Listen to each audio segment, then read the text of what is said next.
संत शिरोमणि आचार्य गुरुवर श्री विद्यासागर जी महाराज की जय। और हम योग प्रणेता पूज्य गुरुवर श्री प्रणम्य सागर जी महाराज की जय। ओम अरहम नमः। श्री तत्वात् सूत्र के शंका समाधान सत्र में आप सभी का स्वागत है। आज पूज्य श्री के द्वारा आपकी की गई शंकाओं का समाधान किया जाएगा। यदि आप भी अपनी शंकाएं भेजना चाहते हैं तो विजिट कीजिए ttv.arham.yoga और हमारे शंका समाधान फॉर्म को फिल कीजिए। सत्र संबंधी शंकाओं का समाधान स्वयं पूज्य श्री करेंगे। इस कक्षा की सभी जानकारियां जानने के लिए आप हमारी वेबसाइट ttv.arham.yoga को विजिट कर सकते हैं। आप हमारे व्हाट्सएप ग्रुप भी ज्वाइन कर सकते हैं cut.ly/तत्वात् पर। इस कार्यक्रम के प्रसारण में पुण्याचक बनकर आप धर्म प्रभावना कर सकते हैं और पुण्यार्जन भी कर सकते हैं। आप टीम अरहम को 9810436940 पर संपर्क कर सकते हैं। चलिए पूज्य गुरुवर के चरणों में चलते हैं। सीसम जैन, हैदराबाद। जब भी मैं नरक के बारे में सुनती या पढ़ती हूँ मुझे घबराहट होती है, क्या करूँ? नरक के बारे में सोचती हूँ या पढ़ती हूँ तो घबराहट होती है। अच्छी बात है, ये घबराहट बनाए रखना चाहिए। इस घबराहट से कभी हार्ट अटैक नहीं होगा। इस घबराहट से माइंड अगर डिस्टर्ब हुआ होगा तो अपने आप बैलेंस हो जाएगा। इस घबराहट से कोई भी अपने सामने आई हुई रिश्तों की, रिश्तेदारों की, संबंधों की कोई चिंताएं होंगी वो दूर हो जाएंगी। इस घबराहट से कोई अपने मन में पाप आएगा, उस पाप भाव से आप बच जाओगे। इसलिए कुछ घबराहटें अच्छी भी होती हैं और इस तरह की घबराहट अगर आप में आती है तो ये आपके अंदर के संवेग भाव का सूचक है। संवेग भाव सम्यक दृष्टि जीव को होता है और इस तरह के भाव होने पर उसे संसार से डर लगता है और उसी डर से वह अपनी चेतना को जागृत रखता है। इसलिए यह उचित भाव है, इसे बनाए रखें। निगम जैन, दिल्ली। गुरुदेव को मेरा नमोस्तु। गंगा नदी की धारा, गंगा कुंड में जो जिनेंद्र भगवान की प्रतिमा जी है जिस पर गंगा की धारा बहती है, क्या वह क्षतिग्रस्त नहीं होती? इतनी तेज धारा गंगा की उन पर गिरती है।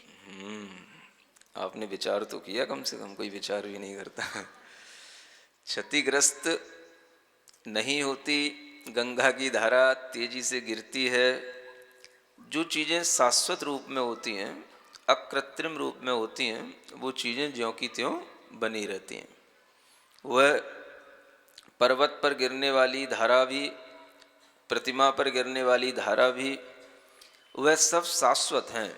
वह पर्वत हैं, प्रतिमाएं हैं, धाराएं हैं, वो सब शाश्वत हैं। उन्हें हम अपने तरह से ना सोचा करें कि जैसे अपने मंदिरों के प्रतिमाएं हैं वो थोड़े थोड़े जल से भी चरण को प्राप्त हो जाती हैं, तो वो इतनी बड़ी धारा से क्यों नहीं होती हैं?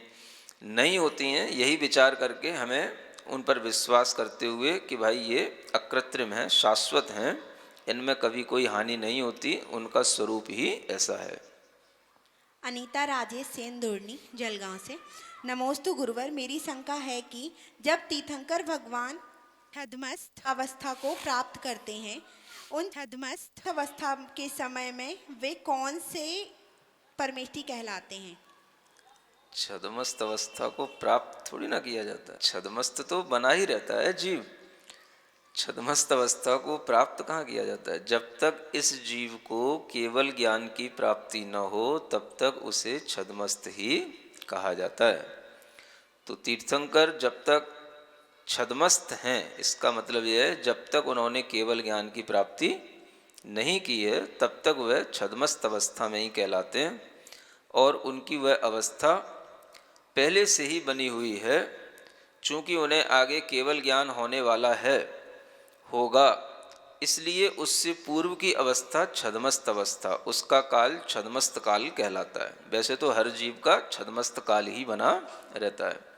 चूँकि उन्हें उस पर्याय में केवल ज्ञान होना है, इसलिए उसकी तुलना की जाती है कि छद्मस्त काल कितना और केवल ज्ञान का काल कितना, ऐसा जान। चंद्रवाला जैन, भोपाल। तीर्थंकर भगवान के जन्म के समय सौधर में इंद्र पांडुक शिला पर इन्हीं गंगा सिंधु नदी का जल उपयोग करते हैं क्या? नहीं, पांडुक शिला पर भगवान का स्नान करने के लिए क्षीर सागर का जल लाया जाता है, ये तो सबको विदित है। तो यह गंगा सिंधु नदी तो जम्बू द्वीप के ही कुलाचल पर्वतों की नदियां हैं, उन पर्वतों पे ऊपर रहने वाले हृदयों की नदियां हैं। वो तो समुद्र का जल लाया जाता है जो पांचवा समुद्र कहलाता है, जिसके बारे में कई बार बताया गया है। वह क्षीर समुद्र का जल स्नान के काम में आता है। निशा जैन दहली, द्रव्य गुण पर्याय का परिणमन सिद्धों में कैसे होता है? द्रव्य तो जो आत्म द्रव्य है वो आत्म द्रव्य बना रहेगा। द्रव्य से गुण कभी अलग होते नहीं हैं। जहाँ द्रव्य है वहाँ गुण है, जहाँ गुण है वहाँ द्रव्य है। द्रव्य से रहित गुण नहीं होते और गुणों से रहित द्रव्य नहीं होता। तो द्रव्य और गुण बने हुए हैं। जो गुण होते हैं उनका कुछ ना कुछ परिणमन प्रति समय होता रहता है। प्रति समय वह पर्याय जो निकलती है वह अर्थ पर्याय, शुद्ध पर्याय कहलाती है। उस पर्याय के अनुसार उनके अंदर वह पर्याय का परिणमन कहलाता है, जो प्रति समय उत्पन्न होने वाली और विनष्ट होने वाली पर्याय होती है। यही उन सिद्ध भगवान में द्रव्य गुण पर्याय का ज्ञान होता है। रौनक भीलवाड़ा, नमोस्तु गुरुदेव। हमारा प्रश्न यह है कि जब हम इंद्री का उपयोग करते हैं तब क्या दूसरी इंद्री भी उसी वक्त समान समय में उपयोग में आती होगी? जैसे प्रवचन सुनते भी हैं और देखते भी हैं, तो उस वक्त दोनों इंद्रियां एक साथ काम आ रही हैं, श्रोतेंद्रिय और चक्षुरेंद्रिय। आप लोग मोबाइल चलाते हो ना, मोबाइल में भी आपको सब सिस्टम एक साथ दिखाई देते हैं। मोबाइल में आपने कोई भी चीज़ को ऑपरेट किया, वो एकदम से स्टार्ट हो गया, उसकी फिल्म भी आ रही है, उसकी साउंड भी आ रही है, वो आगे आगे फिल्म उसकी बढ़ती भी चली जा रही है। लेकिन इन सब के पीछे अलग अलग सिस्टम काम करते हैं। इन सब के पीछे अलग अलग तरह का वह मशीन काम करती है, ये आपको पता नहीं होता है।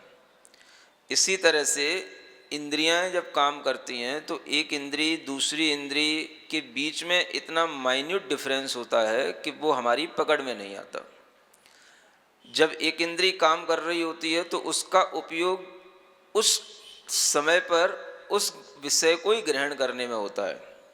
दूसरी इंद्री उस समय पर अपना विषय ग्रहण नहीं कर सकती, लेकिन वह समय सूक्ष्म होने के कारण से हमें उस समय के बीच का जो डिफरेंस है वो पकड़ में नहीं आता। इसलिए हमेशा इंद्रियों के जो उपयोग हैं या ज्ञान के जो उपयोग हैं वो उपयोग एक समय में एक ही प्रकार का उपयोग होता है। अब समय ही हमारी पकड़ का नहीं है तो उपयोग कैसे पकड़ में आएगा? तो वह जो टाइम है हम बहुत स्थूल ज्ञान के साथ स्थूल चीज़ों को पकड़ने वाले होते हैं, लेकिन भीतर से जो सिस्टम है वो बड़ी फास्टली काम किया करते हैं। वो बहुत जल्दी अब इस तरीके से उनका सिस्टम चलता रहता है कि वो हमारी समझ में या पकड़ में नहीं आता। कोई भी तरह का सिस्टम हो, चाहे वो आपकी टीवी हो या मोबाइल हो, उनके भीतर जो सिस्टम काम करते हैं वो सब क्रम क्रम से ही काम करते हैं, लेकिन वो लगता ऐसा है कि ये सब बहुत जल्दी काम कर रहे हैं। तो एक समय में ही टीवी के ऊपर या मोबाइल के ऊपर उसकी फ़ोटो प्रिंट आना और उसी समय पर उसकी साउंड आना, इसके पीछे अलग अलग तरह की वहाँ पर मशीनरी फिट होती है और उसकी अलग अलग तरह की वहाँ पर तकनीकी होती है, लेकिन वो हमें एक साथ दिखाई देती है। वह एक साथ दिखाई देना हमारे लिए स्थूल ज्ञान का विषय होता है। सरोज जैन दहली, तत्वार सूत्र विधान पूजा की तरह कर सकते हैं क्या? हाँ, जो विधान है वो पूजा है, जो पूजा है वही विधान है। विधान करते हो तो पूजा कर सकते हो, पूजा करते हो तो विधान कर सकते हो। पूजा और विधान में इतना ही है कि आपको कितना समय है उस समय के अनुसार पूजा हो जाती है, विधान है तो उसे पूरा करना होता है, बस इतना ही है। दीपिका दिलखुश जैन, गुड़गांव, नमोस्तु गुरुदेव। समस्त सपरिवार की तरफ से, गुड़गांव की तरफ से मेरे बेटे की शंका है कि 6 खंड हैं भारत क्षेत्र में, तो आर्य खंड में तो हम लोग लेकिन 5 मलेच्छ खंड कहाँ हैं, कृपया बताएं। अब क्या बताएं यहाँ कैसे बताएं कहाँ 5 विलेज खंड है। ये तो आपको थोड़ा सा उसका मैप देखना चाहिए। जब भरत क्षेत्र बनता है तो उसकी आकृति ऐसी अर्धचंद्राकार बनती है ना, ऐसा अर्धचंद्राकार उसकी आकृति, अर्धगोलाकार उसकी आकृति बनती है। और उसी के बीच में जो है एक विजयार्थ पर्वत, ऐसा आप उसके लिए खड़ा कर, ऐसा आड़ा डाल दो विजयार्थ पर्वत, और 2 नदियां उसके बीच में निकाल दो। तो जो उसके पोर्शन बन गए, नीचे का एक छोटा सा पोर्शन छोड़ के जो आर्यखंड का, बाकी और जो उसके साइड से 5 पोर्शन बने वो उसके मलेच्छ खंड हो गए। अब इतना ही बताया जा सकता है, बाकी आप कहीं भी देखेंगे उसका मैप तो आपको समझ में आ जाएगा इसके अनुसार। संध्या जैन सतना, संयम लेने की इच्छा है, इस मार्ग पर किस क्रम से आगे बढ़ें। भाव तो बनते हैं, शरीर भोगों से विरक्ति नहीं बन पा रही, कृपया समाधान करें। इस तरह के प्रश्नों का समाधान ऑनलाइन नहीं हो पाता।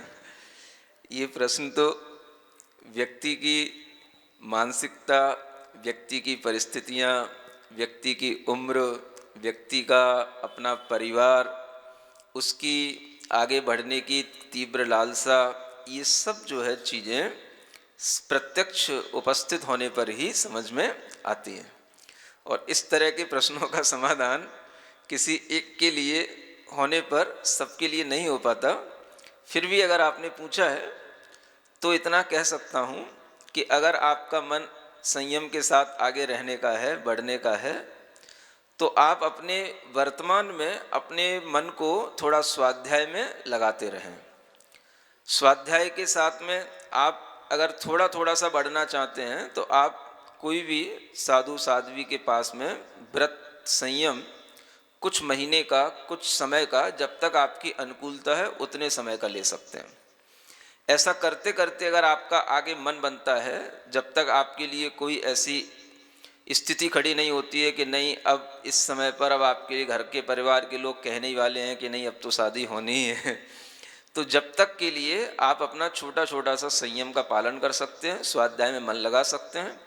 और ये सब चीज़ें डिपेंड करती हैं कि आपकी अगर अपनी आत्मशक्ति है तो फिर घर परिवार के लोग भी धीरे धीरे अपनी मानसिकता बना लेते हैं। पहली बार जब भी कहोगे तो वो तो एकदम से उल्टा पड़ेगा, है ना, वो तो एकदम से बिचक जाएंगे, उचट जाएंगे। लेकिन जब आप अपनी स्थिरता, अपनी दृढ़ता बना करके रखोगे तो धीरे धीरे उन लोगों का फिर माइंड सेट होने लग जाता है। और ये डिपेंड करता है अपनी दृढ़ता पर। इसलिए अपनी दृढ़ता बनाए रखने के लिए पहले आप थोड़ा सा गुरुओं का कहीं ना कहीं आशीर्वाद प्राप्त करो और उनका मार्गदर्शन प्रत्यक्ष में लोगे तो आपके लिए ये चीज़ें सुलभ भी होंगी। भोगासक्ति तो खैर बनी ही रहती है, लेकिन उसको भी धीरे धीरे जीता जाता है। अगर हम संकल्प और संयम के साथ आगे बढ़ते हैं तो उन चीज़ों को भी हम जीत पाते हैं। कुसुम जैन मंदसौर, तीर्थंकर की सेवा में प्रति समय कितने देव हाजिर रहते हैं। सौधर्म इंद्र का तांडव नृत्य कौन से कल्याणक के समय होता है और सौधर्म इंद्र का सिंहासन कितने कल्याणक में कंपायमान होता है। अरे अब तो केबीसी की तरह क्वेश्चन कर रहे हो।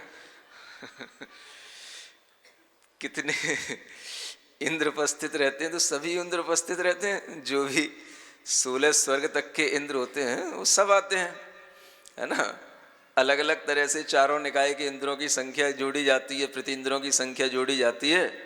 मनुष्य त्रिजन सब मिला करके 100 इंद्र भी हो जाते हैं। और वैसे 16 इंद्रों की संख्या, है ना, 12 इंद्र उसमें प्रमुख होते हैं, वो सब होता ही है। किन किन कल्याणकों में, भगवान के कल्याणकों में वह सौधर्म इंद्र का सिंहासन कंपायमान होता है। तो ये प्रश्न तो आपको पता ही होना चाहिए। सिंहासन कंपायमान कब होता है ना, गर्भ कल्याणक में भी हो जाता है, जन्म कल्याणक में भी हो जाता है। तब कल्याणक में सिंहासन को कपने की कोई ज़रूरत नहीं है। हाँ, फिर ज्ञान कल्याणक में जब केवल ज्ञान होगा तो वहाँ पे भी कप जाएगा। है प्रश्न तो अच्छा है वैसे, कोई कम लोग सोचते होंगे ऐसा। तो 3 कल्याणकों सौधर्म इंद्र का सिंहासन कपता है, ऐसा आप कहीं पे भी टिक लगा सकते हैं, कोई दिक्कत नहीं।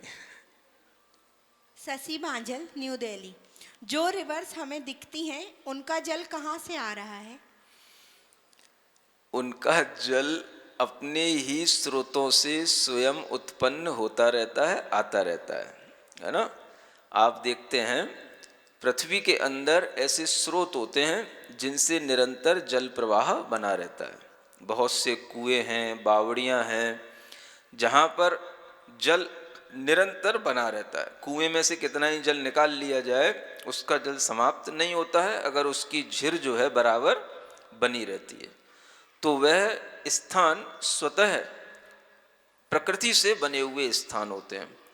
तो उन पर्वतों पर भी इस तरह से वो गहराइयों से वह जल का स्रोत ऐसे ही निरंतर निकलता रहता है और ये सब शाश्वत रूप में अपने आप स्वतः प्राकृतिक व्यवस्था के साथ में चलता रहता है। इतना ही समझना। माधवी शाह, आर्यखंड, मलेच्छखंड, गंगा और सिंधु नदियों के कारण विभाजित होते हैं क्या? आर्यखंड की अंतिम सीमा कौन सी है? ये तो आपको बताया ही है कि गंगा और सिंधु और विजयात पर्वत के कारण ही ये आर्यखंड मलेच्छखंड का विभाजन है। अब आर्यखंड की अंतिम सीमा क्या होती है? इधर आप देखो अंतिम सीमा तो 2 साइड 3 साइड में तो लवण समुद्र हो गया, उसकी अंतिम सीमा तीनों तरफ है ना। बस ऊपर की तरफ उसकी सीमा पर्वत से टकराएगी जो विजयार्ध आदि पर्वत होगा। तो इस तरह से उसकी सीमा का आप आकलन कर सकते हो और इससे ज़्यादा भी कुछ कहा नहीं जा सकता।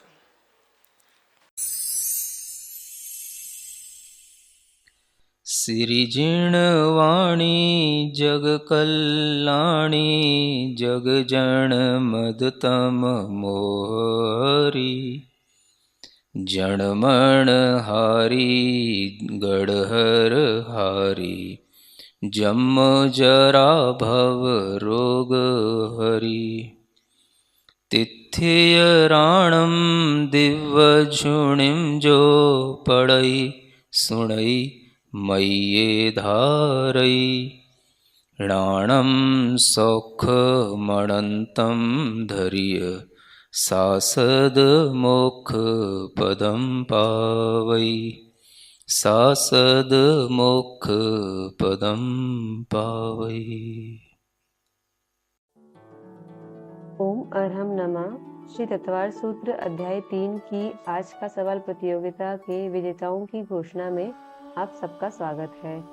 सबसे पहले अरहम टीम आपके पुण्य की अनुमोदना करती है कि आपने स्वाध्याय को चुनकर अपना मोक्ष मार्ग प्रशस्त किया और इस प्रतियोगिता में भाग लेकर अपने ज्ञान को बढ़ाया।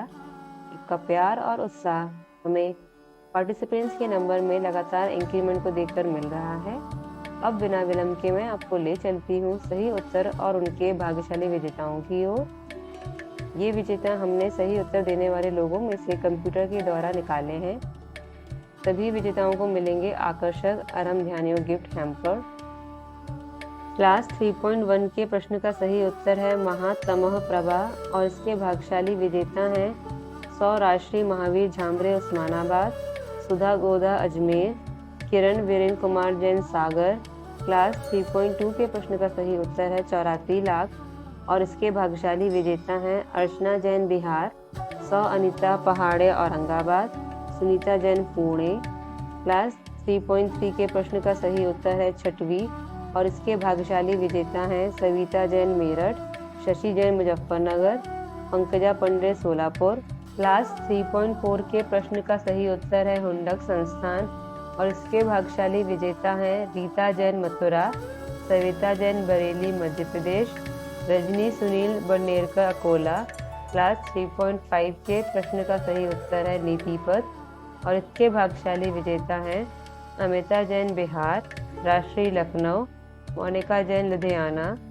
क्लास 3.6 के प्रश्न का सही उत्तर है तीसरे नरक से और इसके भाग्यशाली विजेता हैं हिमानी जैन न्यू दिल्ली, जागृति जैन साहिबाबाद, संध्या नरेंद्र जैन करोला।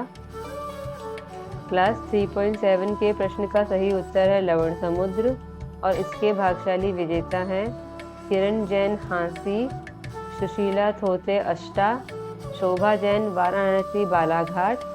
क्लास 3.8 के प्रश्न का सही उत्तर है 1 लाख योजन और इसके भाग्यशाली विजेता हैं श्री सतीश कुमार जैन पुणे, श्रीमती सीमा जैन जबलपुर, 100 सुचिता जैन, बेलगांव, कर्नाटक। क्लास 3.9 के प्रश्न का सही उत्तर है गन्ने जैसा और इसके भाग्यशाली विजेता हैं प्रवीण नीलखे, नासिक, सुनंदा पलखे, सांगली, शालिनी जैन, बोकारो। क्लास 3.10 के प्रश्न का सही उत्तर है वृत्ताकार और इसके भाग्यशाली विजेता हैं ललिता जिनगोड़ा, बेंगलोर, संध्या जैन, जबलपुर, उषा जैन, सिकोहाबाद। क्लास 3.11 के प्रश्न का सही उत्तर है विदेह वर्ष क्षेत्र और इसके भाग्यशाली विजेता हैं डॉक्टर अनुभा जैन, सियोनी, मध्य प्रदेश, सुशीला काला, कन्नौज, प्रदीप कुमार जैन, इंदौर। क्लास 3.12 के प्रश्न का सही उत्तर है अयोध्या और इसके भाग्यशाली विजेता हैं प्रज्ञा मोदी, भोपाल, संगीता जैन, गुवाहाटी, हर्ष जैन, भुसावल, महाराष्ट्र। क्लास 3.13 के प्रश्न का सही उत्तर है ऐरावत क्षेत्र और इसके भाग्यशाली विजेता हैं श्रीमती सीमा जैन, शामली, आशा जैन, जयपुर, आशा जैन, किशनगढ़। क्लास 3.14 के प्रश्न का सही उत्तर है उत्तर कुरु और इसके भाग्यशाली विजेता हैं त्रिशला जैन, दिल्ली, कल्पना, पुणे, अमिता कुमार जैन, हरियाणा। क्लास 3.15 के प्रश्न का सही उत्तर है नीला और इसके भाग्यशाली विजेता हैं मालती जैन, धरियावद, मैना फ बहोरा, बेंगलोर, प्रतिभा जैन, बुल्ढाना। क्लास 3.16 के प्रश्न का सही उत्तर है केसरी और इसके भाग्यशाली विजेता हैं सुशीला जी, पाटनी, किशनगढ़, स्नेहलता, पहाड़े, विपाशा जैन, कुसमी।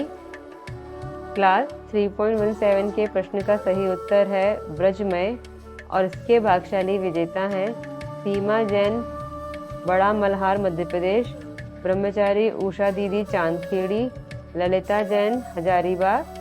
क्लास 3.18 के प्रश्न का सही उत्तर है 10,000 वर्ष और इसके भाग्यशाली विजेता हैं पंकज गौर, बोईसर, हर्षा जैन, इटाह, कमलेश, दिल्ली। क्लास 3.19 के प्रश्न का सही उत्तर है वेंतर देव की और इसके भाग्यशाली विजेता हैं रेखा जैन, गाजियाबाद, नीलम जैन, अलवर, शोभा विजय, रामचंद, मिराज, महाराष्ट्र। क्लास 3.20 के प्रश्न का सही उत्तर है रोहिकांता और इसके भाग्यशाली विजेता हैं अंगूरी जैन, भोपाल, प्रवंजना जैन, अहमदाबाद, रश्मि जैन, नैनपुर। क्लास 3.21 के प्रश्न का सही उत्तर है हरित और इसके भाग्यशाली विजेता हैं रेशमा जैन, खड़गपुर, अनीता जैन, भोपाल, रीता, नासिक। क्लास 3.22 के प्रश्न का सही उत्तर है बराबर और इसके भाग्यशाली विजेता हैं वंदना जैन, जमदाड़े, इचलकरंजी, रेणु जैन, काला टोंक, श्रीमती रीना आशीष जैन, पनागर। क्लास 3.23 के प्रश्न का सही उत्तर है पांचवें काल में और इसके भाग्यशाली विजेता हैं आराधना चौधरी, पथरिया, श्रीमती रमा जैन, भोपाल, इंजीनियर साधना जैन, अम्बाला सिटी। क्लास 3.24 के प्रश्न का सही उत्तर है 14 दिन और इसके भाग्यशाली विजेता हैं आशा बाहुबली, जमरे, Pune, Aryan Jain, Bhopal, Jayashree and shop, Vadodara. Class 3.25 के प्रश्न का सही उत्तर है हेमवतक और इसके भाग्यशाली विजेता हैं श्रीमती शशि टोंगिया जैन, भोपाल, रेखा जैन, गाजियाबाद, श्रीमती रजनी विमल चंद जी, जटाले, बलकापुर। क्लास 3.26 के प्रश्न का सही उत्तर है 10 और इसके भाग्यशाली विजेता हैं नितेश जैन, अम्बा, विमल कुमार जैन, जयपुर, महिमा जैन, विदिशा। सभी विजेताओं को बहुत बहुत शुभकामनाएं। हम सभी पार्टिसिपेंट्स के मंगल भविष्य की कामना करते हैं और भावना करते हैं कि आप इसी तरह जिन मार्ग पर आगे बढ़ें।